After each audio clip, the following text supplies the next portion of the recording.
Hey guys, this is Comic Uno and Comic Frontline, and today I'm doing a topic video on favorite indie comic books going on right now, and the person recommended this was Boop, so if you want to go check out their channel, description below there is a link. And guys, if you have any recommendations for future topic videos, please let me know in the comments below. If I answer them, that means in a couple of weeks they'll either be on Comic Uno or Comic Frontline, because I double dose my topic videos. Usually for Comic Frontline I have them every Sunday or Monday, and for Comic Uno I have them every Friday with my comic book reviews. So let's get started with this topic, which is favorite indie titles going on right now. So I've done this type of video before, but of course this list tends to change because there's other indie titles that are released, some that end. So this is my kind of 2016-2017 version. I can't say totally 2017 because 2017 just started, so that's why I'm saying it's like 2016-2017 list. But let's get started. So first I want to talk about one of my favorite indie titles, really number one on the list, and that is Paper Girls. If you're not reading this title, please do yourself a favor and read it. The mystery is so good for this book, and most importantly, the characters are really interesting. The girls, the Paper Girls, and I like that you don't really know what this book is a lot of the times. Is it a mystery? Is it a sci-fi? And you don't even know what the mystery is. That's the thing. It's not like, oh, who killed this person? It's not a closed-door mystery. It's, you don't even know the mystery. That's how mysterious this book is. But the characters are so interesting that it doesn't rely all on the mystery, which is very important. So I can't wait for Paper Girls to return very soon. I think it's in like a week or two. That's the one negative, is that you do get the 2 to 3 months hiatus, but it goes pretty quickly, and then you have more Paper Girls. Moving on to a book that is ending this year that I love and is one of my favorite series of all time, and that is Revival. I believe we're up to like issue 46, moving on to issue 47, which will be the last. And Revival, what I love is that it's a family dynamic. It's very much about these two sisters and their dad, and how their dynamic has changed since our main character M, or really I would say Catalyst character, because I would say Dana is the main character, but M, who died, and there's this whole revival day, and this small town has found out about these revivers. And what does that mean for religion? What does this mean about this community if people could come back to life? And that's the mystery it unravels, but it's also a murder mystery. It is unraveling a murder mystery, which only towards the end you find out what that's all about. So if you like mystery and I guess religious undertones, I definitely recommend for you to check out Revival. Next is a newer title, which I've just gotten into this creator's work, and that's Motor Girl. This is like has issue 3 or 4 out right now, and it's a black and white comic, which I usually tend not to read, but the artwork is so good, and it fits for this style of storytelling that it doesn't matter to me. I think it works well with it being a black and white comic and not colored at all. In this book, it's psychologically driven, which I love. I love those type of stories. And it's about this veteran who works at a motor or a junkyard.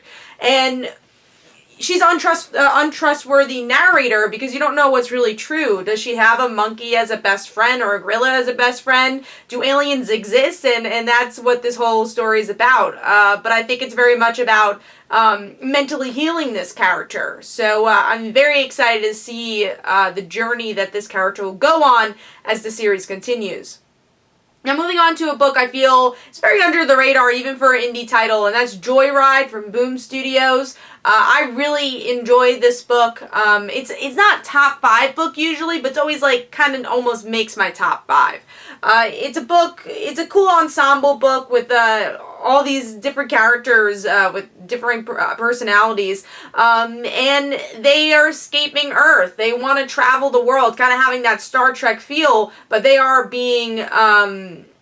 fugitives at the same time, and to learn about their backgrounds is really interesting throughout the book. I love the art style, and so I feel like this really went under the radar for a lot of people, so I believe you should check it out.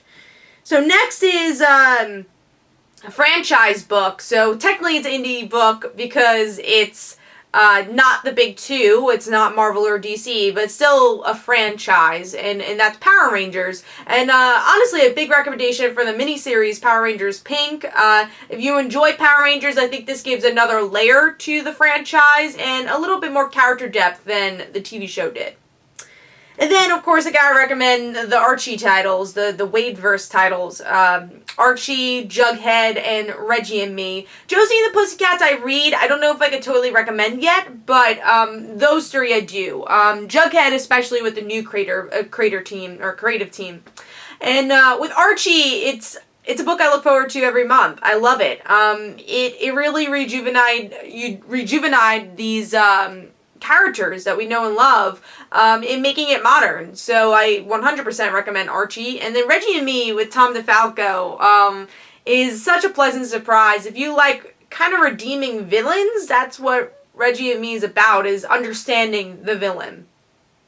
And then next, of course, I gotta recommend some Zenescope, because I feel like this is also kind of overlooked company because of their covers, but they do have some really interesting stories, and right now what I'm really enjoying is Grimm Fairy Tales. I know only issue 1 came out, but I've really enjoyed issue 1 and the concept for where they're going with Grimm Fairy Tales. And of course there's other books out there too. Robin Hood still has her, well, not ongoing, but maxi series coming or being released, and we have a couple titles from Pat Chan like Hellchild. So there's definitely a good variety of titles, and if you like horror, I definitely recommend Grimm Fairy Tales and some Zenescope titles. Now, last but not least is an Image book that I'm really enjoying, which is Kill or Be Killed.